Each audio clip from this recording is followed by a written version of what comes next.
Welcome back, everybody. Fewer than half of American adults are getting the recommended amount of physical activity each week. That is according to a new report just released from the CDC. A lack of exercise could have some serious consequences for your heart health, but experts say even small changes in daily movement could make a big difference. So joining us today is Dr. Vivek Goswami. He's a cardiologist with the Heart Hospital of Austin and Austin Heart. Doctor, thanks so much for being here. Thanks for having me. Appreciate it. So from your own practice and talking to patients, do the report's finding match what you see and hear? Unequivocally, and we're partially responsible for that, to be honest with you. Medicine has evolved where our interactions are more, what drug can I write for you? What procedure can we do? What test can I order? And I think we routinely fail to remind patients that what they do on a day-to-day basis in between those 6-month visits where we're doubling a dose of a medication, that's ultimately way more important than what we do. No one is going to take better care of us than we will. And I think routinely we fail to remind patients that we should really be viewing exercise as a prescription, not just a recommendation. If a day goes by where we're not exercising, that should be equivalent to not taking our medication. We know that regular exercise makes us live longer. We know that regular exercise prevents heart attack, stroke, diabetes, high blood pressure, high cholesterol, dementia, depression, cancer. It makes you feel better. It decreases sleep apnea. So if this was a pill, everyone in America would be on this pill. And I really think we need to shift from exercising when the weather's just right, when our back doesn't hurt, when our knees don't hurt, when we're not too busy with kids or our job. And we really need to plan to exercise 7 days a week, and ultimately something will come up one of those days. But six out of 7 days a week should be the standard. And I think we need to reset the expectation because we see the health benefits.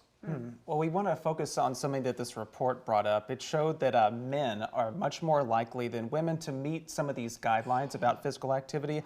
Why do you think that gap exists between the two?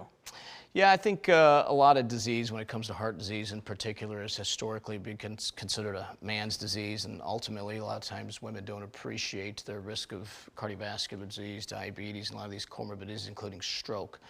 But the reality is even when we adjust for gender, women are just at high risk. So I think some of it may be awareness. I think there's other things. Women sometimes feel, taking care of their family is more important than taking care of themselves. And the analogy, sometimes they don't put enough weight into taking care of themselves on a day-to-day basis. It's almost like the oxygen mask that comes down from an airplane. First, put your mask on before you help others, because if you're passed on the floor, you're not going to be able to help anyone. I often remind people that although we're busy taking care of our kids and working and all these really good excuses for not exercising, we're not going to be able to provide for our families if we're not taking care of ourselves first. Sure. Does the type of exercise matter? It certainly does, and I think that's another misconception, So the benefits of weightlifting, they're tremendous, right? We lose muscle mass as we get older, and getting ahead of that's important. Weight-bearing exercise, Pilates, yoga. I think when we're talking about prevention of cardiovascular disease, clearly the aerobic activity, getting the heart rate up and keeping it up for at least 30 minutes a day, 5 times a week, and that will give you the minimum recommendation, which is 150 minutes. I think oftentimes we hear people either justifying or rationalizing what they're doing is enough. So we ask them if they exercise, they say yes, and I ask them what that consists of, and oftentimes people say, well, I work out in the yard, I walk the dog, I golf, and these are great things to do. They're much better than being sedentary, but I don't think we should necessarily misconstrue that as being enough in terms of the amount of aerobic activity we need to prevent cardiovascular disease. You mentioned that 150 minutes of physical activity, and that report really highlights that too. But for someone who might be intimidated by taking that step and making that commitment, how do you advise them to take that on?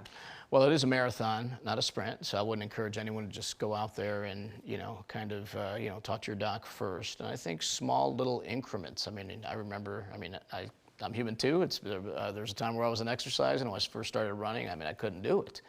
And then you stick with it, and slowly that exercise tolerance really increases, and the body's ability to adapt is incredible. So start off slow and think of the long haul, and don't think about just turning it all around in a few weeks. Dr. Goswami, we could keep you here, I'm sure, all day with more questions. I have my own personalized questions about my workout plan, but we so appreciate you being here and really putting some actual practical advice behind this report that we can take action and take steps forward, literally. And I appreciate you covering such an important yet simple story that sometimes gets overlooked with all of our medical innovation. So important to cover the basics as well, because sometimes it moves the needle that much more. Truly. Dr. Goswami, again, thank you so much for being here. Thanks for having me.